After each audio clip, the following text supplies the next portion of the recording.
सनातन धर्म को और मजबूत करने के लिए पूरे भारत में चलाए जा रहे जन जागरूकता अभियान के अंतर्गत हिमालय से लाई गई अखंड ज्योति कलश यात्रा शामली में अपने 12 दिवसीय प्रवास के दौरान आज झुंझुनू के बेदखेड़ी गांव में पहुंची, जहां इस यात्रा का स्वागत करने के बाद गांव के शिव मंदिर में हवन का आयोजन किया गया और पूरे गांव में परिक्रमा निकाली गई। उसके बाद ये यात्रा क्षेत्र के ही गांव बीबीपुर, डेरा, खजूरवाला आदि गांवों के लिए रवाना हो गई। आपको बता दें कि 1926 में दादा सर्वेश्वरानंद जी महाराज द्वारा हिमालय से अखंड ज्योति आगरा के बालाखेड़ा में लाई गई थी। कुछ समय बाद वेदमूर्ति तपनिष्ठ राम शर्मा जी को दर्शन देकर सर्वेश्वरानंद जी महाराज ने ज्योति के माध्यम से पूरे भारत में एक जन जागरूकता अभियान चलाकर एक नए युग निर्माण करने का आदेश दिया।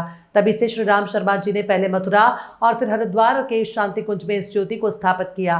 टीम लीडर मेनपाल सिंह ने बताया कि गुरु माता के प्राकट्य दिवस पर हरिद्वार के शांति कुंज में 18 जनवरी 2026 को जन्म शताब्दी वर्ष मनाया जाएगा। तब तक इस अखंड ज्योति यात्रा को पूरे भारत में ले जाकर जन जागरूकता अभियान चलाया जा रहा है। इसका मुख्य लक्ष्य मानव में देवत्व का उदय हो और पृथ्वी पर स्वर्ग का अवतरण होना बताया गया है। इस यात्रा से ग्रामीणों में भी उत्साह की लहर है। मानव में देवत्व का उदय हो और धरती पर स्वर्ग का अवतरण हो। परम पूज्य गुरुदेव पंडित श्री राम शर्मा आचार्य ने युग निर्माण योजना चलाई और उसका सूत्र ही यही है। वो जो अखंड ज्योति लेकर के हम आए हैं, ये अखंड ज्योति 18 जनवरी 1926 से निरंतर लगातार प्रज्वलित है, जो 2026 में अपना शताब्दी वर्ष मनाने जा रही है। ये अखंड ज्योति हमारे दादा गुरु सर्वेश्वरानंद महाराज जो हिमालय से एक अखंड अग्नि लेकर के आए थे, वो 18 जनवरी 1926 में अवलखेड़ा गांव में जलाई गई। उसी के सानिध्य में परम पूज्य गुरुदेव पंडित श्री राम शर्मा आचार्य ने 24 लाख के 24 महापुरुषण किए और इतना प्रचंड तप किया।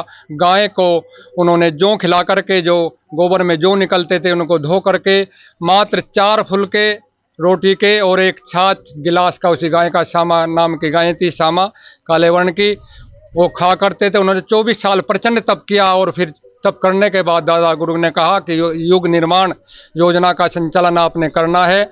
उस संचालन में जो है मानव में देवत्व का उदय है और धरती पर स्वर्ग का अवतरण हो, क्योंकि ऋषियों की जो परंपरा है, हमारी पुनीत परंपरा, वो आज संसार से विलुप्त होती जा रही है। उसको पुनः जागरण करने के लिए व्यक्ति निर्माण योजना का पहला सूत्र है। व्यक्ति निर्माण, परिवार निर्माण और समाज निर्माण।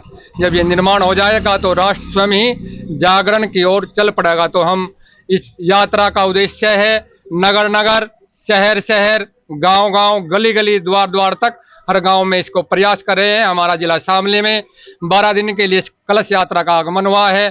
4 तारीख को हमें जो है ये अब मिली थी इसमें सितंबर में, और 15 तारीख में जो है हमको पदार्पण कराना है इसका जिला बागपत के लिए। ऐसे ही अनेक रथ पूरे भारतवर्ष में जो है लगे हुए हैं जन जागरण के लिए, सनातन के जन जागरण के लिए हम प्रयासरत हैं, अपना प्रयास कर रहे हैं। शामली जिले में आपको कितने दिन हो चुके हैं?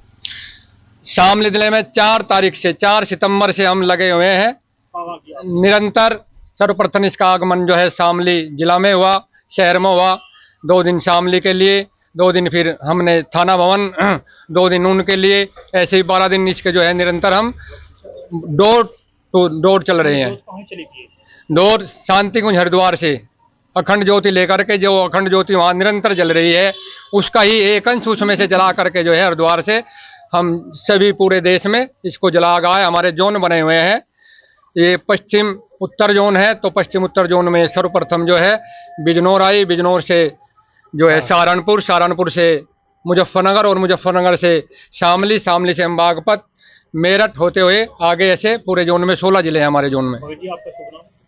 मेनपाल सिंह, गायत्री परिवार, शांति कुंज हरिद्वार।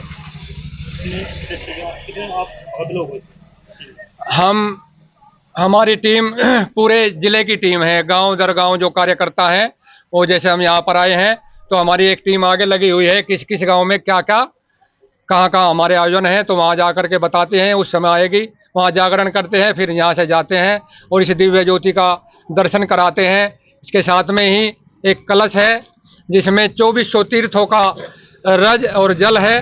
पूरे भारतवर्ष के अंदर जितने भी तीर्थ हैं सभी का वहाँ से जल और रज मंगा गया है, ताकि इसका लाभ सभी को दिया जा सके। मानव न जाने, हमारा जीवन इतना बड़ा नहीं होता, जीवन में 2, 4, 10 तीर्थों का हम सेवन कर सकते हैं, परंतु परम पूज्य गुरुदेव, वंदनीय माता जी, आदरणीय शैल दीदी, आदरणीय श्रद्धेय डॉक्टर साहब चिन्मय जी ने व्यवस्था की है कि गांव-गांव, द्वार-द्वार तक हम जाएं और सभी को उसका लाभ दें, ताकि हमारा जन जागरण, हमारी संस्कृति और हमारा ये सनातन जागृत रहे, पुनः जागृत हो जाए। जो ऋषियों की बनाई हुई परंपरा है, आज हमारे बच्चों से जो है संस्कार विलुप्त होता जा रहा है। उस संस्कार को पुनः लाने के लिए जो एक विडंबना समाज में हो गई है कि माँ बाप की बच्चा नहीं मानता, उसको जागरण करने के लिए, बच्चे में संस्कार देने के लिए ही हम इस जन जागरण को कर रहे हैं। उसके 3 ही आधार हैं: गायत्री मंत्र का जाप और यज्ञ करना नियमित और बच्चों में संस्कार डालाना। बस ये 3 ही उसके आधार हैं। यदि हम नियमित गायत्री मंत्र का जाप करेंगे और नियमित यज्ञ करेंगे, बच्चों में संस्कार स्वयं ही ढलते हुए चले जाएंगे।